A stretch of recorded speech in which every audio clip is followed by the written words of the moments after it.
Assalamualaikum warahmatullahi wabarakatuh. Selamat pagi, siang, sore, malam teman-teman semua. Sebelumnya perkenalkan, saya Ari Wahyuni, NIM C2419006 dari kelompok 8. Dan pada kesempatan kali ini saya akan review materi yang telah saya dapatkan selama mengikuti praktikum biologi perikanan.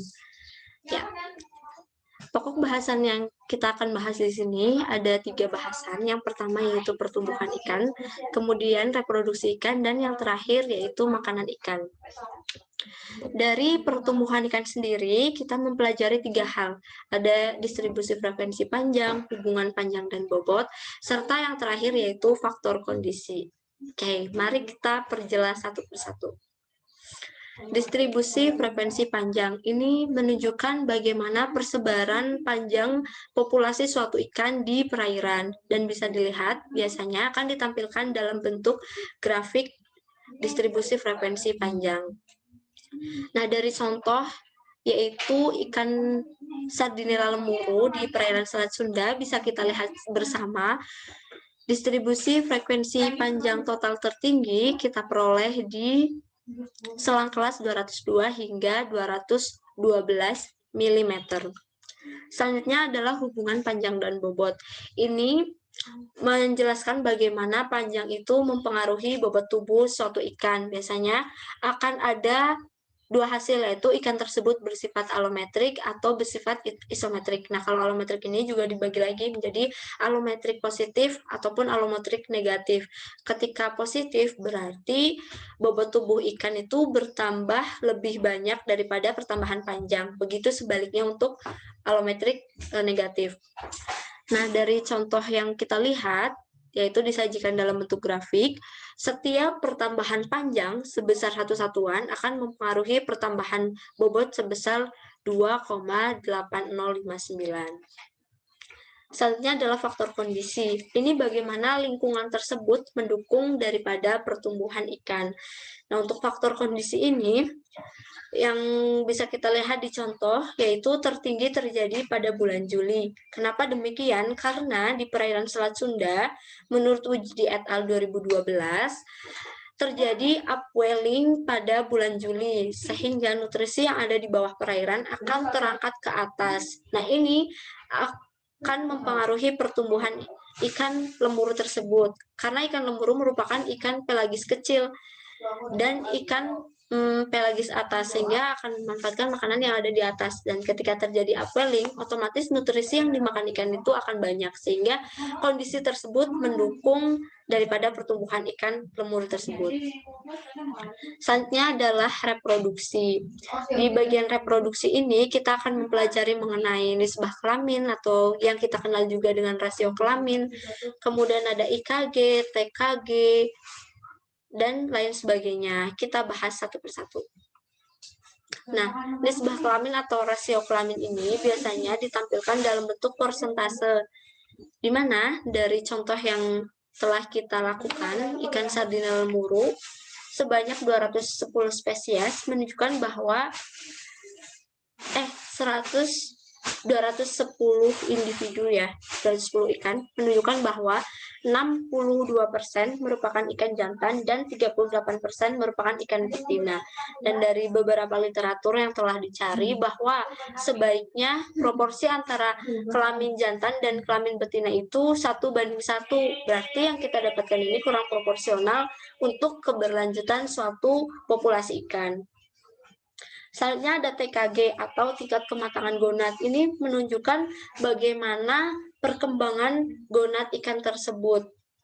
Nah, biasanya TKG setiap ikan itu berbeda-beda. Ada ikan yang hanya mengalami 4 TKG, 5 TKG, bahkan ada yang sampai 7 TKG. Dan tentunya antara kelamin jantan dengan kelamin betina juga memiliki tingkat kematangan gonad yang berbeda-beda.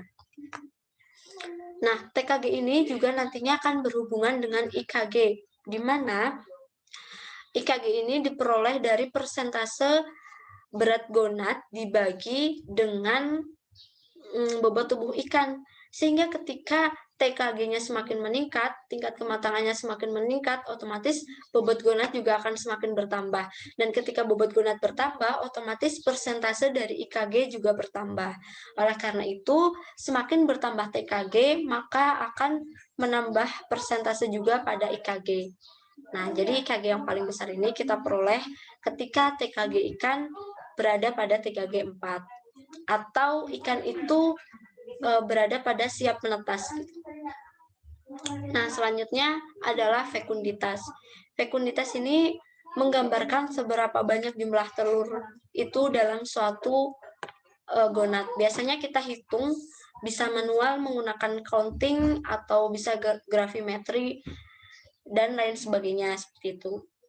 Nah, antara ikan di perairan tawar dengan ikan di perairan laut itu memiliki fekunditas yang berbeda karena ikan di perairan tawar memiliki volume atau bentuk telur itu yang lebih besar daripada ikan di laut.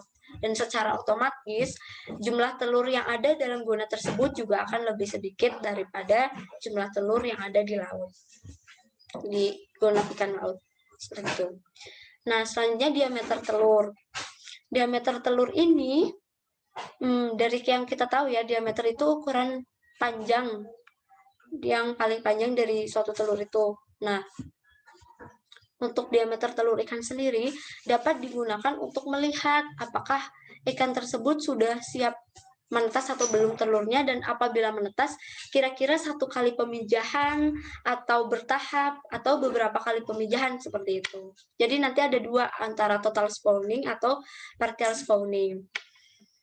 Nah, ketika kita melakukan analisis ini, jadi suatu gonad itu kita bagi menjadi 3, bagian atas, bagian tengah, dan juga bagian bawah. Dan dari masing-masing itu kita ambil sampelnya untuk melihat bagaimana kondisi dari telur tersebut, apakah semuanya sudah siap menetas atau belum. Dan dari yang kita lihat, ikan sardina lemuru memiliki diameter telur yang cukup seragam, sehingga hanya terjadi 1 kali penetasan.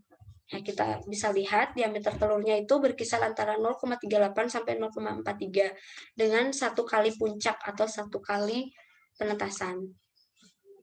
Oke, selanjutnya ada makanan ikan. Dari makanan ikan ini kita bisa melihat indeks preponderance, kemudian kita bisa juga melihat tumpang tindih ikan, dan juga banyak yang lainnya. Mari kita bahas satu-satu ya. Yang pertama itu index of preponderance atau biasa disimbolkan dengan IP. Nah, ini dapat digunakan untuk melihat ikan apa yang menjadi makanan utama dari ikan tersebut, kemudian makanan pelengkap, makanan tambahan, serta makanan pengganti daripada ikan. Nah, untuk ikan sardinella lemur sendiri memiliki makanan tambahan berupa nematoda. Kenapa demikian? Karena persentase dikatakan makanan utama itu ketika memenuhi 40% ke atas. Kemudian makanan tambahan itu ketika ditemukan dalam tubuh ikan sebanyak 4 hingga kurang dari 40%. Kemudian makanan pelengkap itu ketika ditemukan dalam tubuh ikan sebanyak kurang dari 40%. Itu. Dan selanjutnya ada luas relung. Luas relung ini mampu menggambarkan apakah ikan tersebut termasuk ikan yang selektif terhadap makanan atau tidak selektif terhadap makanan. Nah, ini nilainya biasanya berkisar antara lebih dari 0 atau kurang dari 1. Intinya maksimal pol itu di angka 1 dan minimal itu di angka 0. Tapi biasanya tidak ada yang sampai pada angka 0. Tuh. Dan yang kita ketahui, teman-teman juga bisa lihat, nilai luas relung dari ikan sardinella lemuru adalah 0,15, yang berarti ikan lemuru ini sangat selektif terhadap makanan yang dikonsumsinya. Nah, selanjutnya ada tumpang tindih. Tumpang tindih makanan itu menggambarkan bagaimana suatu sumber daya makanan yang ada di sana dimanfaatkan oleh seberapa banyak populasi yang ada. Nah, dari nilai tumpang tindih ikan sardinella lemuru itu sebesar 0,97 dari range 0 sampai dengan 1, yang berarti bahwa tumpang tindihnya itu besar.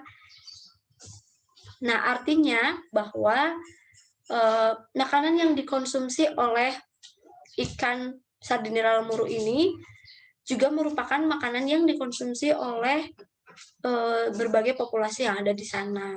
Seperti itu. Nah, selanjutnya adalah hubungan volume dan panjang. Ini menggambarkan bagaimana volume tubuh ikan dan juga panjang ikan ini saling berhubungan. Biasanya disimbolkan dengan VM. Jadi ketika pertambahan panjang sekian atau satu satuan, maka akan menambah bobot tubuh ikan sebesar sekian dari bobot tubuhnya. Sekian dari panjang tubuhnya.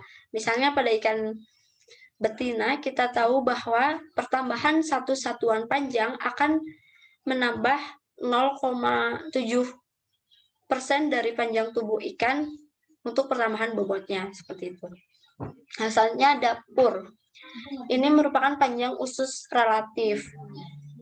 Nah, dari adanya pur ini kita bisa mengetahui apakah ikan tersebut termasuk ke dalam ikan herbivore, omnivore, ataupun ikan karnivor.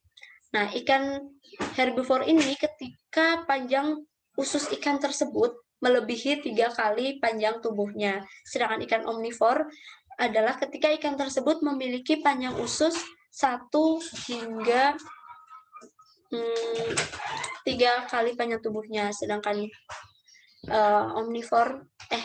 karnivor ini ketika kurang dari 1. Begitu pula berlaku pada analisis makan ikan. Ketika analisis makanan ikan yang dilakukan sebagaimana teman-teman dilihat, yaitu 0,4 yang berarti kurang dari 1, yang menggambarkan bahwa ikan tersebut merupakan ikan karnivora. Nah, mungkin sekian yang dapat saya sampaikan. Kurang lebihnya mohon maaf. Assalamualaikum warahmatullahi wabarakatuh.